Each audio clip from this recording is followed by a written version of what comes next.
Um, I will resume the recording. We are really happy, Tiffany, that you are joining us here at Global School, and we had the honor to fill out the questions and go through the process. I know you had some responses, so we really had your Tibetan experience. I'm so happy and so proud that you, as a really a female entrepreneur. We are proud that we're almost 50-50 at Global School between male and female entrepreneurs. And we had some Ask Me Anything sessions before with also successful serial entrepreneurs.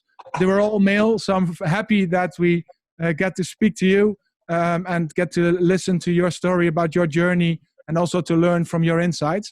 So welcome to Global School.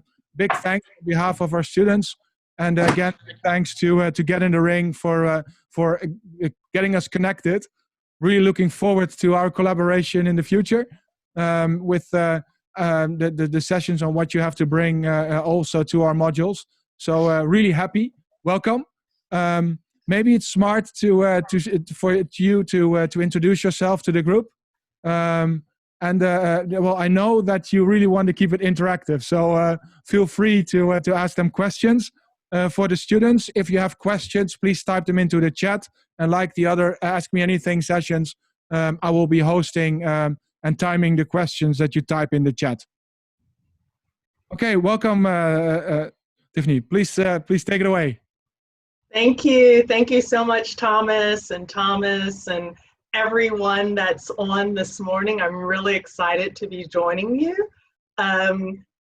Thomas had asked me to give a quick overview for those 20 plus of you that have done the exercises. You probably already know too much about me, but for everyone else, I'll do a quick overview. And then I want to get into the online experience you had around the creative mindset and hear of what's of interest and what you all are curious about regarding being a lifelong entrepreneur or even with me personally. And we'll go from there. So just quickly, I've been a lifelong entrepreneur and innovator and creator and inventor. I started coding in the 1970s on a Commodore 64. I'm a self-taught coder, and then eventually matriculated in '85 at Cornell University doing computer science and econ and pre-med and everything else that you can imagine. I was also the first cohort there because Cornell was very, very innovative for entrepreneurship at Cornell. So that was 1985, and we sort of started establishing what it meant to experience entrepreneurship in a university setting, which was outrageous.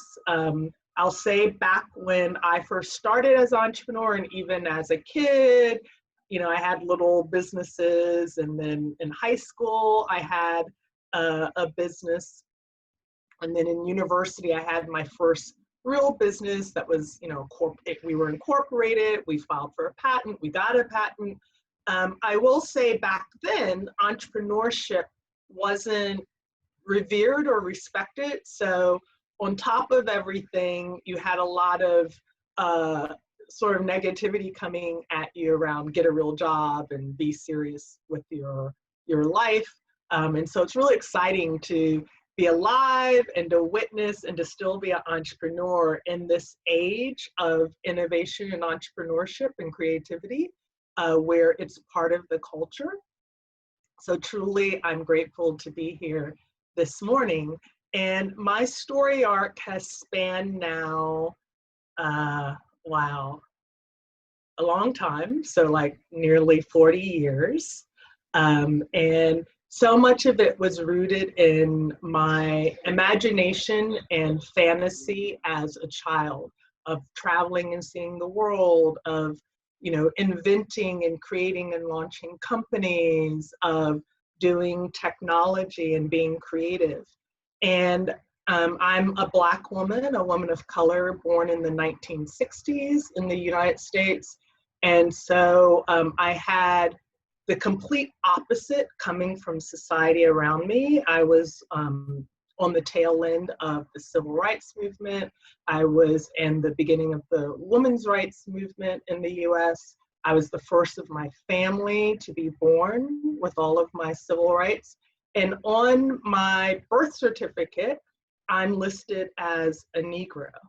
And so from that beginning to make it to this moment, it was, I would say, more than anything in the world, the strength of my imagination and the strength of my faith, right? And I decided to take that path with it because I realized that, you know, anyone can sort of learn technology or math or business. Like, that wasn't the trick. And when people, and still today, talk about, oh, well, we got to, you know, teach them this and learn, and they have to learn this, and not also bring in the skills around faith and endurance and collaboration and belief in others, then I feel like we're missing the point. Because in my lifetime, I was able to do things that no one else has been able to do in our space. So for example,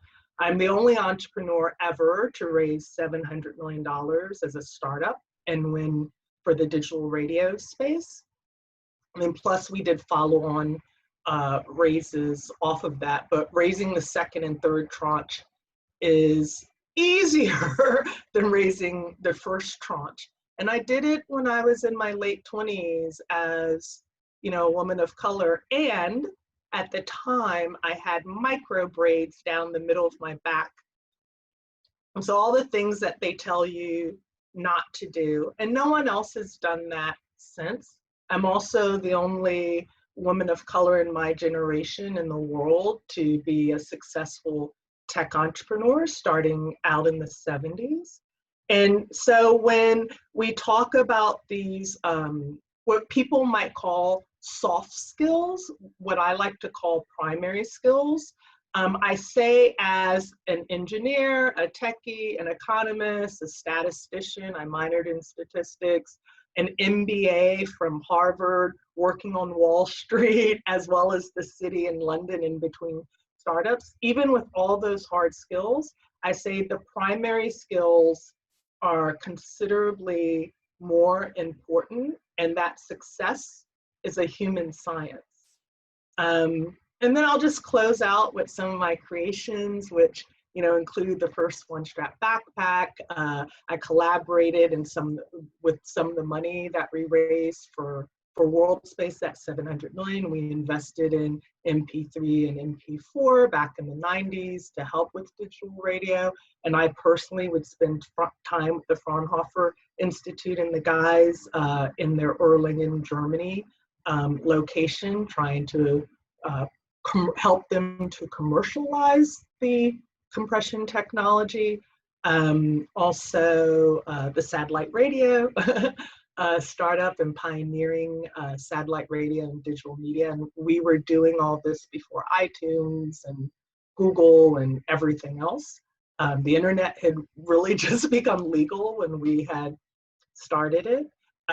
Also the automation and self-install kit technology behind activating broadband internet and digital phone. That was next generation broadband.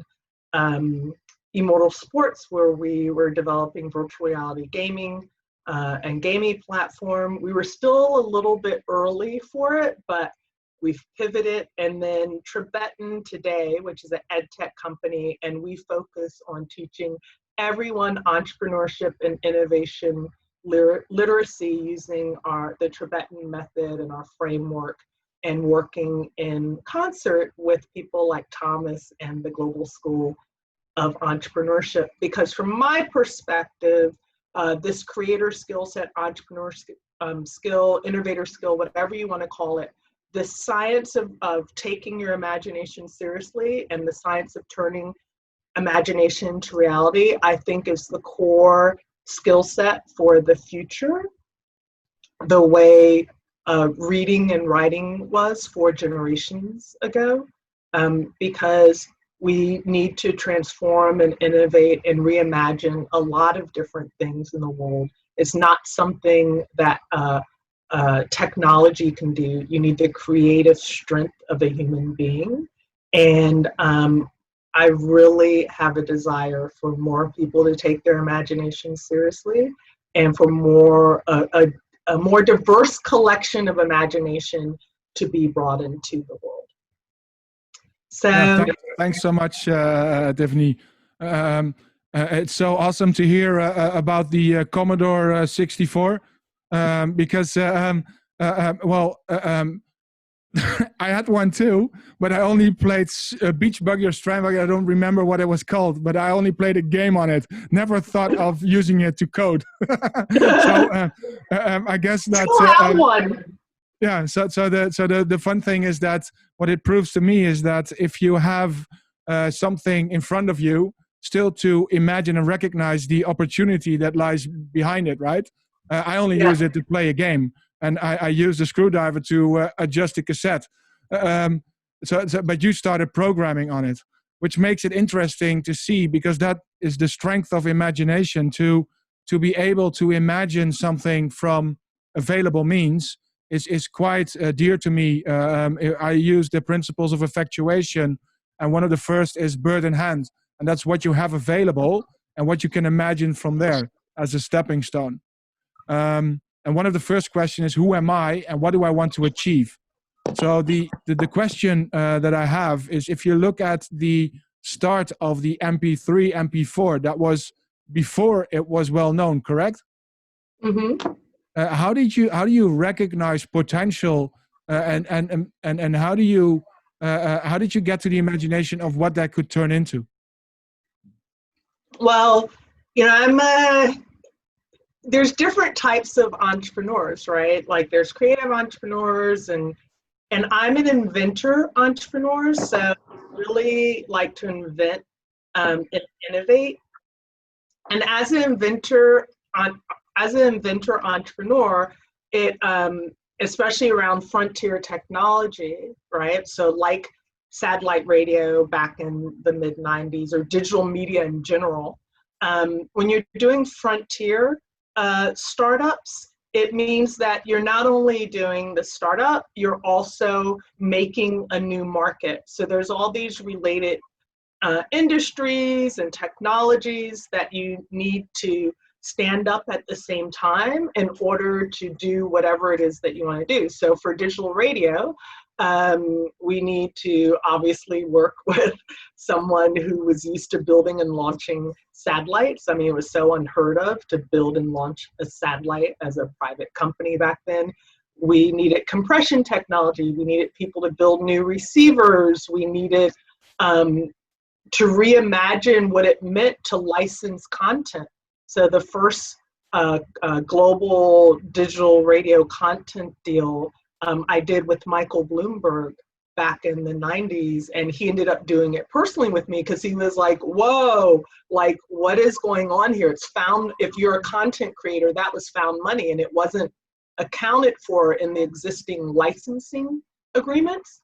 So you end up, needing to have all this tribe, right, and partners around the world to be able to launch your core business. And compression technology was so important to us because I'm not going to get into the technology of it, but say like if CD quality was 256 and we could get it down to 128, then theoretically we could have twice the amount of content and twice the amount of revenues, right? If we can get it down to 64, whoa, we've quadrupled it. So it was really critical for us. And within the company, I was the head of international business development, so the global head of international business development.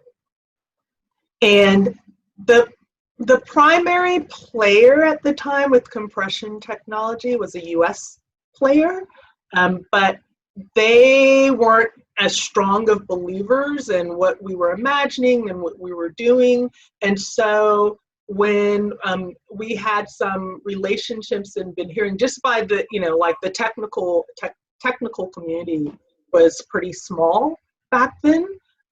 with Fraunhofer, and so we decided to place our bet on them because they were believers and they were like very easy to collaborate with, and you always win with your believers, even if they're smaller, even if they don't have as much money. The US player was Dolby, and they're still like a dominant player, but you know, maybe it was the team or the idea, they didn't take it as seriously. And I'm so glad we went with Fraunhofer because it was so easy to work with them, even though I had to get on a plane, and variety of people at our company would get on planes from DC to Frankfurt, then fly from Frankfurt to Nuremberg, then rent a car and drive to Erlangen, and still it was easier and more effective working with them.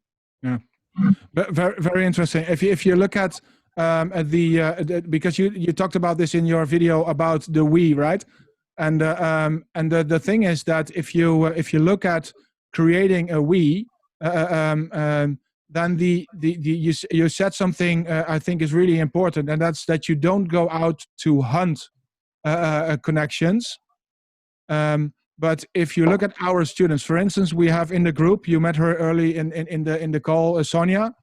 Sonia is doing something remarkable for the traveling industry for people with a disability, so that they can really trust that when a hotel says it's wheelchair friendly, it's not always the case, right? So it's yes, you can get in, but it's not, doesn't mean that you have a good experience. She wants to change that and really make the world more accessible for people with a handicap. Now, I think that for a dream, for an ambition, that's a massive one. So she'll be looking for people for her tribe, so to speak. So to find others that have the same mission who want to achieve that as well. But if she can't hunt, what should she do? Well, it goes to storytelling, right? And we live in a narrative-based world and reality, and the story is very creative. And I'll give an example because this translates so well around the world. And by the way, congratulations, Sonia. I'm really excited to hear about, you know, that vision and that dream because it is so important. I travel a lot, obviously, and I see it play out. But, you know, like there's this philosophical question of, did the tree make a sound when it fell in the woods if no one was there to hear it? So do you know that question? Like usually it translates around the world. No, I haven't heard it before, but you get the general concept, right? Yeah. So a lot of people will, like if you're studying philosophy and it's sort of like this reflective question of, well, did the tree make a sound if it fell in the woods if no one was there to hear it? And really, that's not the question. The question is, did the tree make a sound or even exist at all if no one talks about it?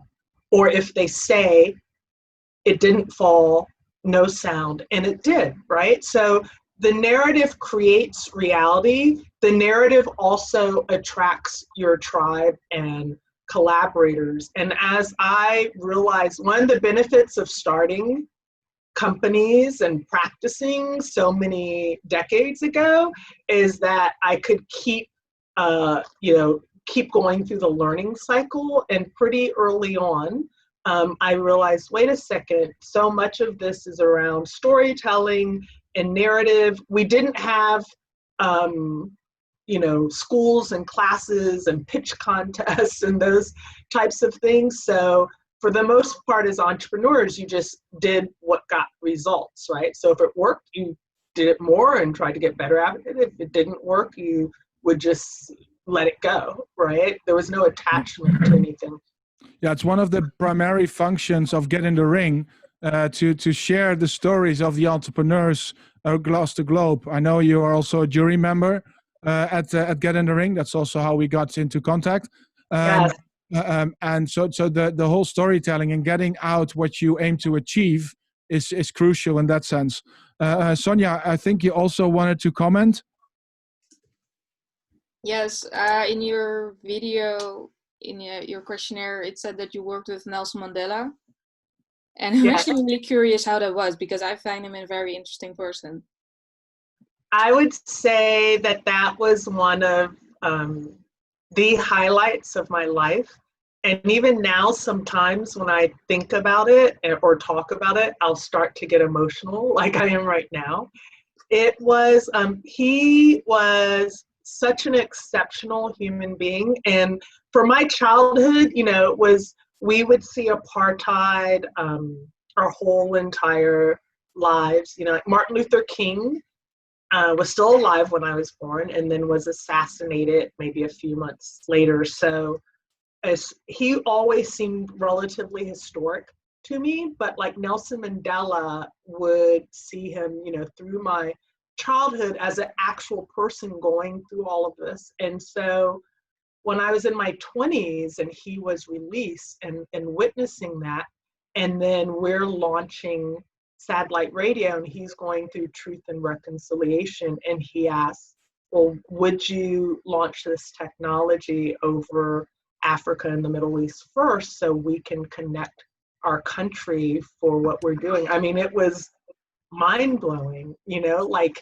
to go to experience him as a kid and then to be asked to be of service as this collective group. And when we met each other that day and it was making the announcement with the whole, you know, our executive team, and he, you know, all the media was there and he shook my hand and I totally lost it. Like I had been, like literally I had at that point had met so many people because everyone was curious about, well, what is this new technology that's going to change everything? So like Richard Branson, Michael Bloomberg, Puffy, Lennox Lewis, like it was just all these random people that would find out about what we're doing and want to talk with me or the team. So I had been meeting all these people, but as you all know, as an entrepreneur, you're like so sleep deprived, and then I'm traveling all over the world. So for the most part, it's like with Nelson Mandela, I was like, oh my God, President Mandela, I'm never gonna wash my hands again. And he was like, Tiffany, I'm not gonna wash my hands again. I was like, cut it out, I'm being serious. Like it was like, I acted like the 28-year-old that I was, you know?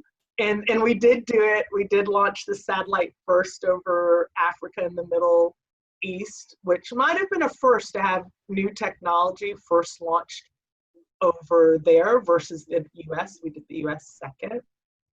And then the South African embassy last year asked me to come and speak about that, sort of commemorating this whole cycle of 100 years, celebrating his 100-year birthday starting from 2018.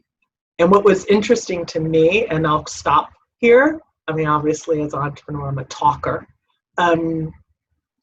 was that there was no Google back then when we were doing all that stuff. So you weren't as aware of people's ages and everything. So when I was working with him, he was 80. Like that blows my mind because you wouldn't have thought it at all. You would have thought he was in his late 50s or early 60s. He was like totally crushing it at 80. Anyway. I heard you said you needed a 50 above 50, right? Yeah, 50 over 50. Yeah, I love it. To watch, yeah? To watch. Yeah.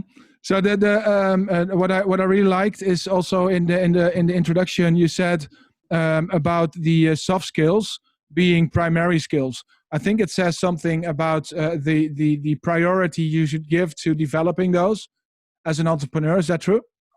Yes, because more than anything, it's going to be about you versus, you know, the product. I mean, products and companies don't fail, people do.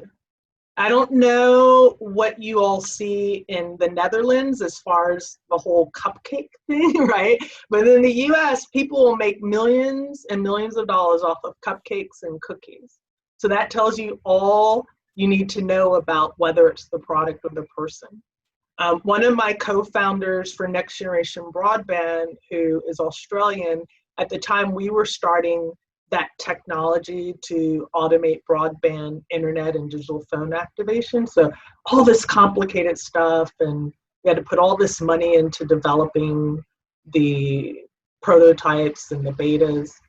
a friend of his in Australia was going to the farmer's market. They loved baking cookies, selling cookies. Fast forward, maybe it was 2 or 3 years later, we were meeting with Virgin Media in London, and in their cafeteria were his friend's cookies. They were being imported from Australia to the UK, and they sold out, I think it was like 30 or 40 million Australian dollars.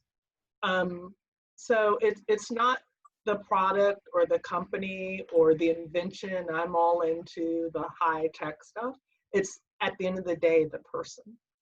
Yeah, that's so important, because if you look at the tension or the attention we spend also on developing the individual and personal development, in the calls also Marco, one of the learning coaches, we stress so much time that the previous module was about building habits and getting the right mindset, which I also recognized in the process you offered for us as a preparation, which is funny to see if you look at the question for Laurent is scusi signorina, what was the purpose of letting us take a class Italian? Ciao signor, parlo italiano, sono americana, certamente, ma la mia anima e anche la mia cuore sono italiane.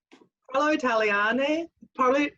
italiano come una ragazza a 10 anni, but I love it so much. But that wasn't the point of you all having to learn that. And one of you did Portuguese because you already speak Italian. Does anyone want to share why I had you all in the midst of this creative mindset, sort of pre-work, learn a new language? Jason, anything to add? And by the way, Jason, you were not the only one. I heard from how many responded to that, Tiffany? Yeah, quite well, like 25 people did it. And that's a common question that people ask me around the world, especially in the US, because we speak nothing, right? So everyone was like, whoa, it was so mind-blowing to them to have to learn another language. But why do you guys think, and ladies think, that I had you all quickly learn? Go ahead, Jace. Gianluca speaks Italian. And now he also speaks Portuguese. No, I think I had a few discussions with other students and stuff. So it was more like to do with just kind of getting out of your comfort zone and seeing if you have like the discipline to just kind of go with the flow and get out of, I almost like to say, the lazy brain and get into your growth mindset. So there was a whole different variety as to why I think you might have given that to us as a task. Yes. Anyone else want to add? I think a lot of people probably say that you couldn't speak a couple of sentences of Italian after 30 minutes. So probably the people who will fill in their dream will be bigger, I guess, after the first question. Yeah. Well, I'll tell you, it's all that both of you all were saying, and Thomas, it was around, one, like, can you just step into the flow and let go of whatever your reality is right now and just go for it? It's low risk, it's no cost. Like, what are you resisting to? So it's becoming aware of your resistance and letting go of it. I never really called it lazy brain, but okay. Like, I look at more the other side of the coin, which is, you know, what happens if you step into the flow? And it's very hard to sort of get into the flow. So I have a variety of tools that I use for myself as well. The second part of it is, as you were saying, it's like, well, you thought that you couldn't do something, and then you were able to kind of do it after only 30 minutes. What else are you selling yourself short on? Your dream? Your capabilities? I mean, you all are a tremendous cohort, because I was seeing what, you know, so many things that you've done to astound yourselves, right? Because there was that part of it. So you've already done it. It's like But if you're not aware that you have that in you to consistently do it, then sometimes it can be flashpoints instead of just a steady, experience of astounding yourself, getting closer and closer and closer to whatever those ultimate goals and dreams are that you have. And embracing a dream that's meaningful to you is incredibly competitive and lucrative, because most people give up on things. So if it's something that's really meaningful to you and you can hold the dream, for the most part, you'll win at it. Like for me, with all the entrepreneurship stuff, and I was being attacked in every way that you can imagine. I was called the N word, the B word, the C word, the P word. I was called the whole alphabet. And I was like, I'm going to stay the course for my dream. And it took me decades. And then now look, I would have missed out on you all if I'd given up at any moment. You all and the experiences that I've been having the past few years, like Get in the Ring and all that other stuff, was totally worth all the shit that I went through, when I was younger. What did you do to keep that perseverance and because it's the strength of faith and the imagination, as you explained, but how do you develop that? Is that something that is just there? Is it letting go of other stuff, or is it something you can do to develop it further?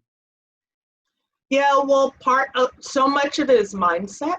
And so, for example, I always do things that are exceptionally meaningful to me. And then I also look at being of value to the market or customer or audience.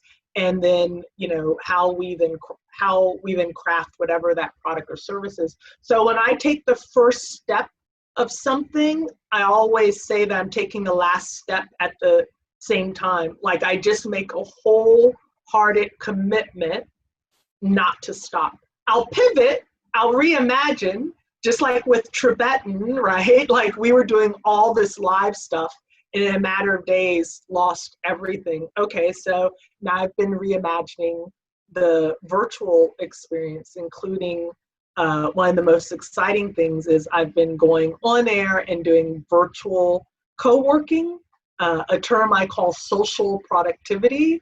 It's sort of like guiding people through work sprints or any like you might go to a fitness class or a high intensity interval class and you have these people like I'm pushing people through work product, and it's been really cool. I would have never done that without this pandemic and without the commitment that no matter what, I'm not going to give up. And the other way I've developed it is a constant mindset of practice, experiment, rehearse, and try. So whereas everyone will think of something as, oh my God, I've got to get this done and this is going to be it, I consider almost everything a practice, a rehearsal, an experiment, or a trying. Even when we were deploying a national broadband internet activation system for Telstra in Australia to cover the whole country, right? It's like, if you just keep thinking of as, release 1.0, 1.1, and it's easier when you have that computer coding mindset, then it's easier. You typically get the release, like the alpha, the beta, the pro, to market faster because you're not in this perfection mindset. Consistency is more important than perfection. And also I'll say that the physicality of it is really important. So it goes a lot to creative flow and anything else that you can do that mimics flow. So if you set aside weightlifting and that type of stuff, but like running, walking, swimming, yoga, like things that are a physical flow that you can translate to the creative flow, so that when you see an unexpected Italian lesson, you're like, cool, let's just keep moving. And then the last part I'll say around faith is that's been like so critical for me, and I attribute my mom to introducing me to faith and spirituality as a kid. And one of the And then I've studied it all. So I grew up Christian. I still am Christian, but I study everything, Judaism, Islam, Buddhism, just like everything you can imagine, because I feel God is so complex. We'll never fully know God looking at one point of view. But I'll tell you, like, one of the stories that most impacted me as an entrepreneur, right? So when I heard this story about Jesus walking on water as a kid, and it blew my mind when one of the apostles was like, I think it was Matthew, was like, oh, but wait a second, Peter got out of the boat and walked on water too. And that has been like, I know this will sound outrageous, but that has been so transformative for me my whole entire life, because I was like, wait a second, the whole point of everything wasn't God showing off as a man, as Jesus, right? The whole point of everything was Jesus coming down and saying, you all are leaving so much creative power on the table. You can literally walk on water. And so from that story, I've been like, wait a second. I don't care if people refer to me as a Negro and are treating me badly as a woman and as a kid in the 70s. I mean, as a kid, women couldn't even have their own bank account in the early 70s, and being aware of all of that, I was like, wait a second, I can walk on water. And thank you, Peter, because I am going to learn from your mistake, and instead I'm going to keep my eyes on God. So no matter what the roughness is around me and blah, blah, blah, and there always is, I'm going to just keep looking forward and keep my eyes on God. And it's kind of worked, I'm happy to say. Yeah, cool. The faith part in the video was also, I think it was one of the second or the third video in the series, about the box, and that you need faith to get out of the box, and faith will even make the box disappear. Can you elaborate a little bit on that? Because I think it's a fundamental thing for our students who are entrepreneurs or want to become an entrepreneur, to not limit themselves with the box, because faith you bring beyond religion, I believe, also towards the trust in others, and trusting yourself. Can you elaborate a little bit on that? Yeah, well, faith, it's not just spiritual or religious. Like, at the very least, if you can have faith in other people, like, that's the core belief. If you have faith in other people, that we're connected. For me, I feel we're connected through God, but it could just be, what a mystery, right? Like, you don't have to necessarily believe. You can be an atheist even, right? But if you can believe that we're connected and have faith in others, it's sort of like faith in the kindness of strangers, even if there's a lot of strangers that treat you poorly. So that's why I keep bringing up the context of my age, because that was a huge amount of faith when I'm being called the N-word as a kid, right? And treated like I'm only 75% human, right?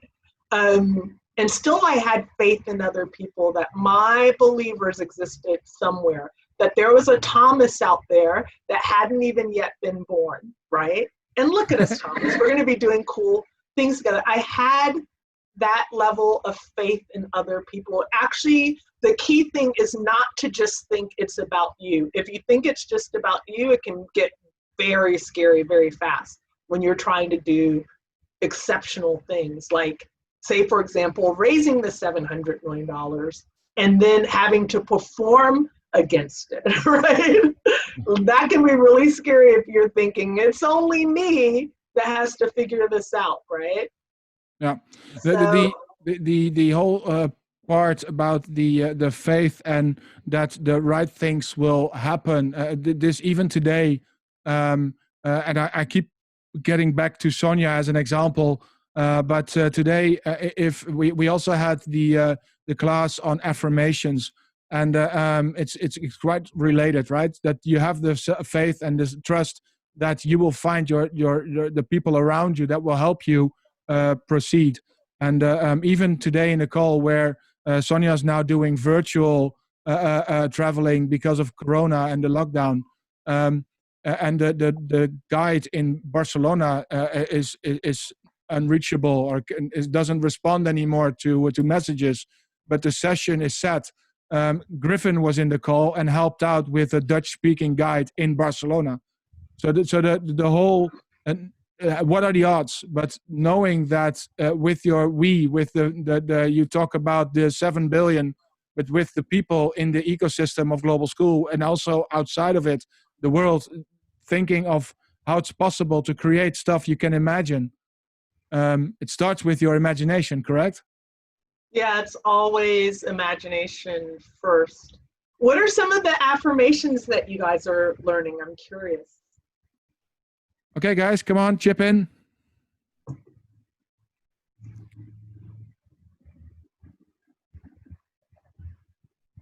Who's working with the affirmation at the moment?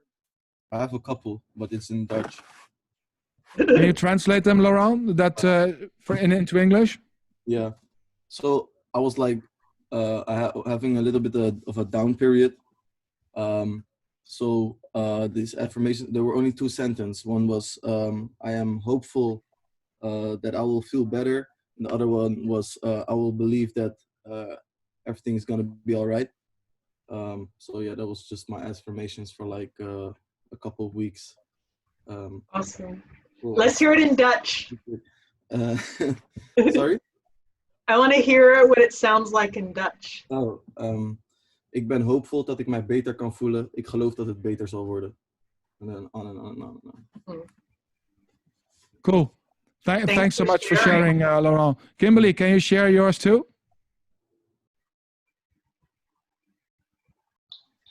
Yes. So I read this in a couple of books I'm reading.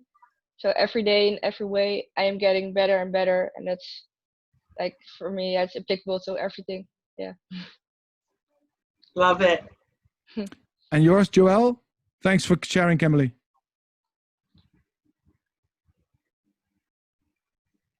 That I can do everything I want whenever I want, and it's unlimited, because now I can see that I'm improving myself further and further, and I think that's unstoppable.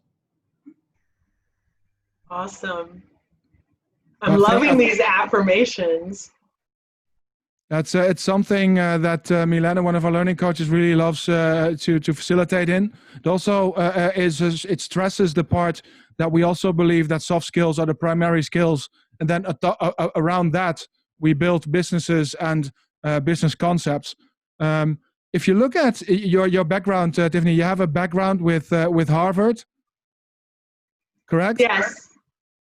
But now you are helping out Yale with the soft skills, correct?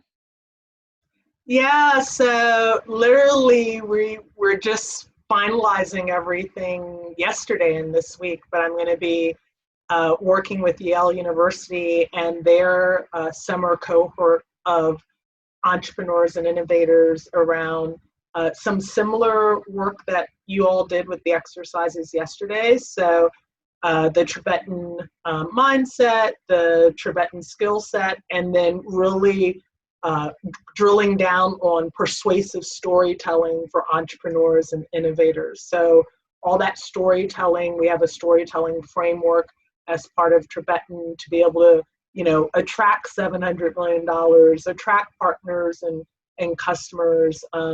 Because that type of storytelling, like persuasive storytelling to get people to act, to invest, to buy products and services, to partner, to join your team, is not taught anywhere, right? Like, we'll look at storytelling for entertainment or storytelling for delivering information like the news or whatever, but you don't really have a really strong storytelling framework for influencing people to act. And that's what this Tribetan storytelling framework is about. And we work with a lot of, that's probably the most popular module of the Tribetan framework. One thing though with the affirmations, can I share a couple of mine? Because Yeah, of course. Tribetan has a bunch of affirmations. So one of the affirmations is regret is more painful than failure. Another so that goes to, because you will fail, right? And it's like, remember, regret is more painful than failure. That life is not the time to wait. So it's staying into the flow. So life is not the time to wait. Another one is do anything, do something, do anything, do faith. So again, it's pushing out of an action. And then we actually have like a mantra as well that goes to all the various anxieties that come up as a creator and an entrepreneur. So it's typically around money or lack of connection with other people, or if you've been at a long enough time, your health, right? And both your physical health and your mental health. So we believe in like, well, if you state a mantra as if it exists, then eventually it will exist. And the last part of it is making sure that we're not reliant on ourselves, but something higher. So you can take the God part out if it makes you feel uncomfortable, but I'm just going to tell you how the mantra goes that we'll meditate on, which is, I am healthy, I'm happy, I am wealthy, I am loved. Thank you, God, thank you. And then we just keep, we set a timer for 5 minutes. I'm happy, I'm healthy, I'm wealthy, I'm loved. Thank you, God, thank you. And said over and over again, it usually provides comfort with whatever form that fear or anxiety is coming in. Cool. What I use is, if it would be simple, anyone could do it. And that works for me. So that got me through a rough period when I had a big client I made the Entrepreneurs 101 most a simple failure. I did. I got hooked on one customer and I completely focused on satisfying that one. And it grew so big that I got a massive cash flow, and then they laid off people and they stopped my program, and I went from a massive cash flow to zero within a month. And it's almost like Corona hitting. Yeah. It's something like you can't cope with because the costs, they continue, but you don't have the time to recover and create a cash flow in a similar size in such a short period. And what kept me awake was killed with my affirmation. If it was simple, anyone could do it, and I pushed through. But it was a tough time. One of the things you said, and I want to point it out, is consistency is more important than perfection. And this is something also that I see in a lot of students, that they postpone getting to market. And they all know that they should go to market because that's where they get feedback on what they're doing is right. But I would like to link it to faith, because also in one of the comments that I saw in the story was, what do you do to maintain faith, and how do you build it to get to the market early? Because that consistency is more important than perfection. There is this faith of bringing something to the market and not getting it's also the regret and the painful by failure. So I hope you can understand my blabbering. I see a connection on three things that you said. One is consistency is more important than perfection. The second one was regret is more painful than failure, which you have to believe. So that comes in the faith to put stuff on the market. When you started with the MP3, MP4, you were creating something that wasn't there. Yet you brought it to the market. What can our students learn from that they can apply in their business so that they put their stuff on the market faster than they keep postponing? Yeah. So satellite radio was what we were creating, like global satellite radio.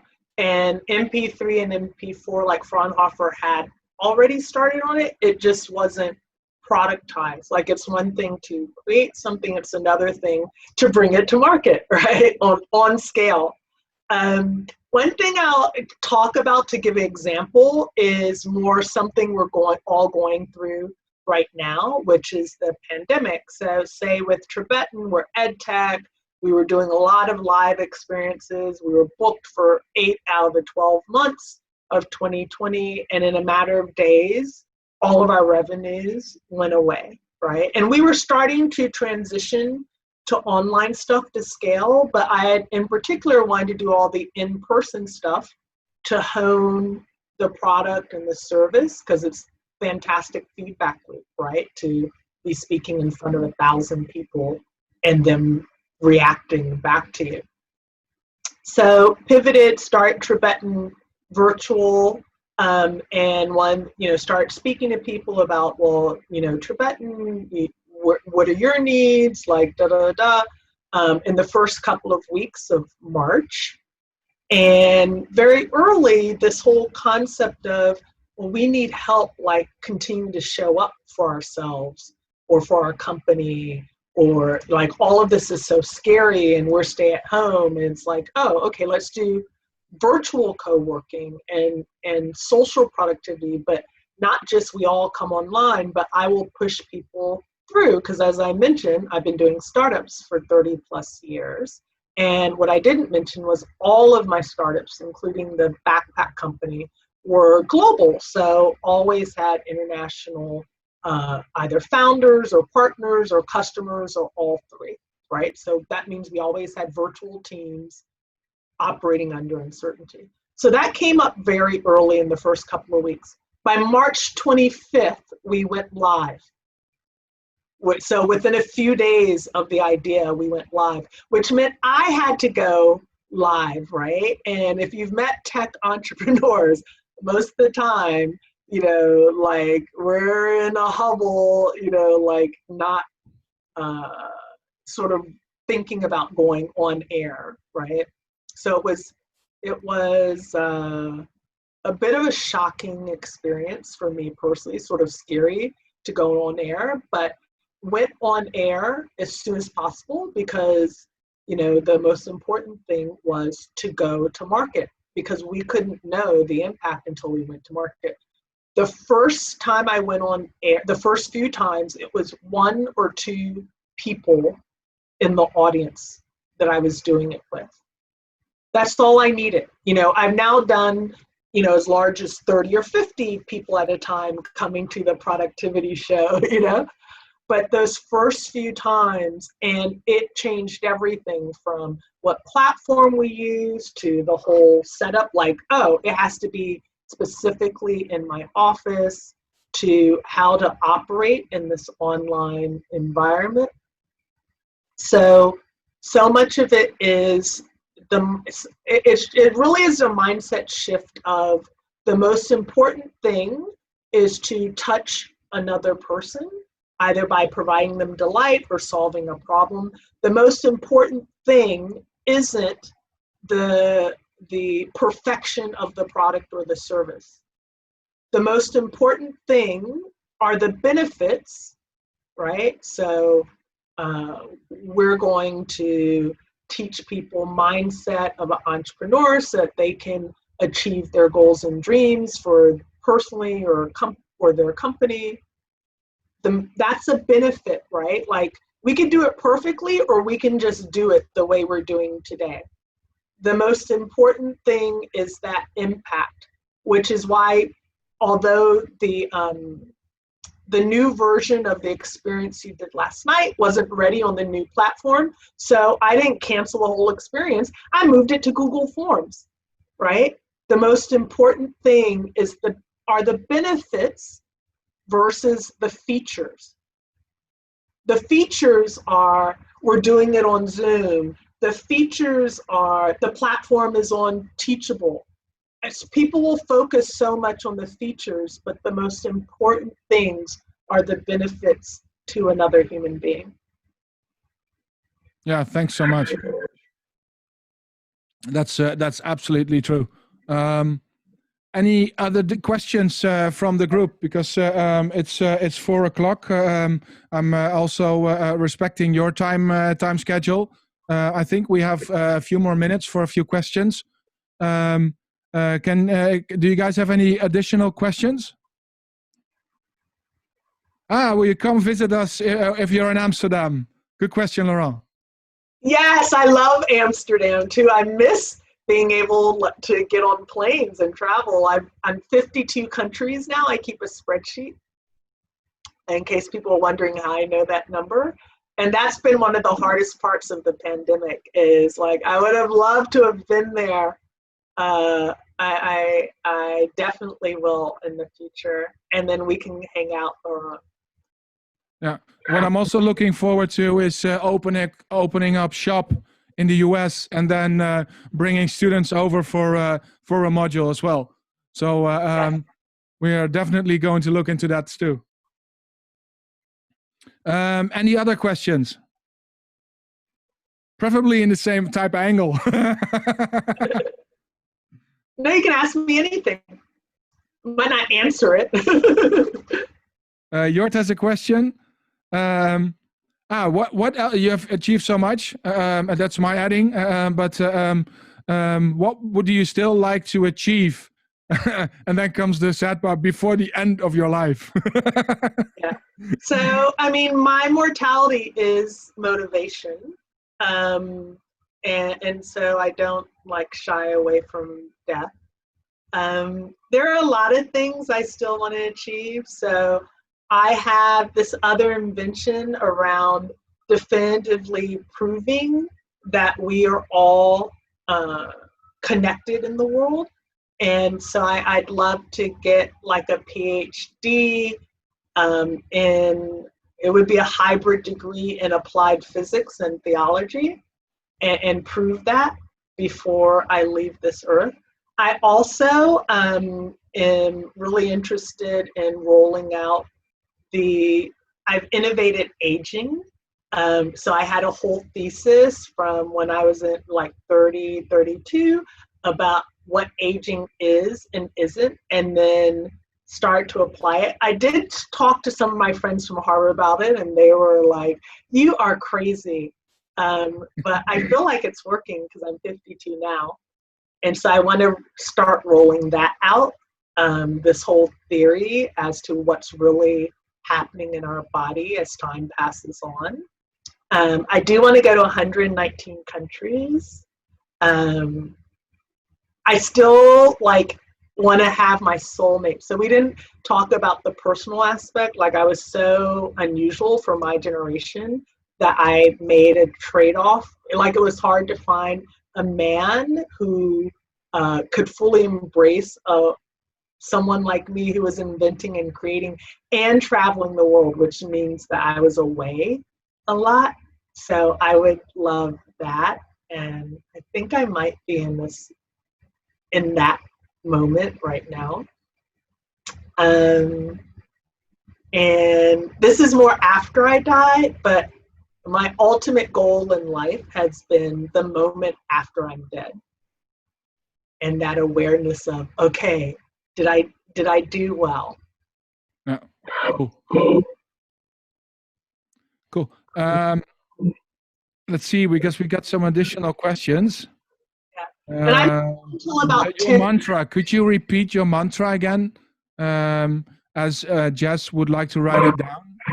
Yeah. So I am happy, I am healthy, I am wealthy, I am loved. Thank you, God, thank you.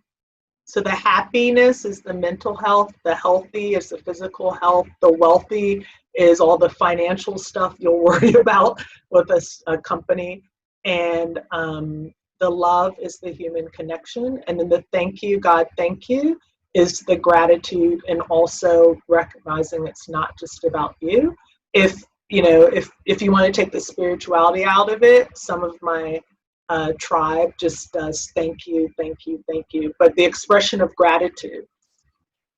Yeah. Also, thanks. But I was reading the questions in the chat as well. One of them is from Marco. And he says, well, we know we all have struggles in life and in our business. What practical advice could you give them? So really something hands-on that they could apply, coping with these struggles in life and in their business. So I deal with a lot of stress, and I always say, like, it should be expected. It will happen. Like, suffering is a price to pay, patience a virtue, and winning is the best response. And when I mean winning, I mean whatever that goal achievement is. Practically, I work out a lot. I'm very active. Even right now, I do a lot of yoga. I'll do YouTube videos. Like, that really helps to burn off a lot of the anxiety. Other people, so like if I'm really freaking out, I just start calling people. Like, I have a list of fellow founders and creatives that I know will get me and won't judge me. So let's actually talk about this for a second, Marco, because this is really important. So we have our ecosystem and our tribe, and people always, have sort of common categories of tribes. So like the investors, your team, your customers, your partners, blah, blah, blah. And so I want to advocate that the most important role in your tribe are supporters. And I'm talking about emotional and like mental support, and having a regular connection with them. So it could be weekly, it could be every couple of weeks, where you just sit around and talk like a support group, and be like, fuck, I just lost all my revenues in 3 days, and my expenses aren't stopping. I'm going to lose. Let me tell you this, in every startup I've done, there's been some point in time, especially after I own property now, it's like, am I going to lose my home? You know what I mean? Like, you want to have supporters where, and no matter how much you plan for it, right? Like, so the last time I'd had all the, like, 3 years reserves, and then family members got sick, family members passed away. In the US, it's very expensive to get sick, right? Now, I'm was starting to build up again from that, and had all this revenue, and then global pandemic all disappeared like in days. Stuff like that will always happen. And if you can already know in advance, like you would plan in advance for a lot of other things, I have these 5 people that I can call. One of them will be available within the 24-hour period and share and be available to them. Makes a huge difference knowing that you're not alone. And then the last thing I'll say, action also. So it's like, if something stressful or scary happens, immediately acting in some way. So like when we lost all of our revenues, immediately I was like, okay, let's create Tribetan virtual. What does that look like? What can I do? Let me call my last customer and ask them, right? Like, just start taking some action. And then the last thing is also active gratitude in the form of being in service. So, well, gratitude and being in service, but active gratitude and active service. So like, for example, texting or calling someone or emailing them and saying, 3 years ago when you told me, great job on it, I'm really grateful for that. Thank you. Like, just finding some things to be grateful for, but acting on them, like texting or saying the thank you or calling. And then being of service. So if you're of service, like volunteering or doing something for others, then your brain can't fully feel like something's wrong. Because like, oh, wait a second, it can't be too bad because she's volunteering for something. How does that work? So like, say with the pandemic, and I'll just finish off here. In January, for the first time ever, I led a meditation group of like 8 people. When the pandemic came, I was like, I'm going to lead a meditation challenge again for 21 days while I'm starting this new thing and, looking after my family and stuff. So that was my of service. And in this period of time, and then also encourage the people that I led to lead people. And it's like, look, I don't know what I'm doing. You'll be fine. Like, just do something, act, practice, bring it to market. You know? So now that group, because I had them fill out a feedback form afterwards, is now 500 people in 20 countries around the world. So you never know, acting in some way of being of service can just totally trick your mind into thinking that everything's okay. And then plus, something really cool can come out of it. Like we get together on Zoom, you know, it's cool. Awesome. Thanks so much. It almost answers the question that I want to part with from Sonia, is if we can we contact you if we would have more questions and if we would like some help. Is that okay? Yes, yes. So you can email me at tiffany@tribetan.com, and we can, you know, interact that way. I also do the virtual co-working, and it's on a donation model to make it accessible to everyone. At the end of it, we do office hours, so you can also find me that way, and we sort of go from there. Yeah, yeah, we will And definitely actually, explore tomorrow also we have our collaboration further. But yeah. I think that you really were inspirational for well, all of us, but specifically for some of the entrepreneurs who have this thing with faith and really making that work for them, especially with social impact entrepreneurship. And then also thinking big. I think that and what I really appreciated was the process you took us through as a preparation. Of course, we don't speak fluently Italian or Portuguese yet, but the whole thing, I think that the delta in the idea in the beginning of the process and how you helped experience imagination, and that's what I really like, is the experiential part of learning. And then also having this session with you, where we really get some really valuable insights on what's helped you to achieve those goals and to really make practical and physical results from your imagination, I think is inspirational and really something that our students can take to heart and put and apply in their own business. I think also the answer to Marco, where he said, well, the make sure you get your inner circle for mental and emotional strength, I think is essential, because they are now starting and they will hit setbacks. They will hit things that they can't imagine that will possibly happen. And then having that circle to as a safety net and to bounce back and keep pursuing their dream, I think is such an awesome advice. So thanks so much for sharing your insights and your learnings. Also for pulling us through the learning experience again. And I mean, I meant what I said. I really look forward to exploring further collaborations and see how we can build a bridge between Tribetan and Global School. Thanks so much for being here. Thank you, and thank you all for having me today. It was great meeting all of you all. I hope to also do it in real life.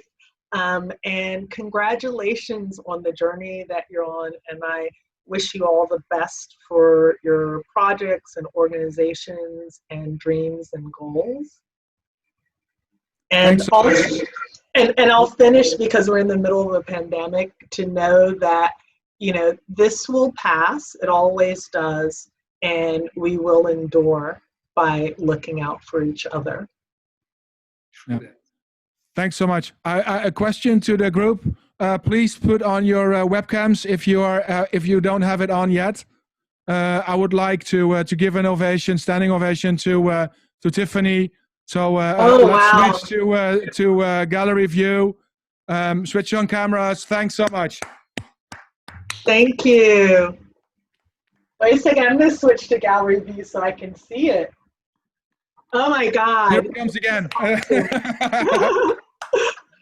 Thank Thanks so you much. all. Thanks for sharing. And guys, thanks for joining. And again, get in the ring. Thanks for organizing. Ciao, ciao, guys. Hang in there. Ciao. Make it Thank count. you. Ciao, ciao. Ciao.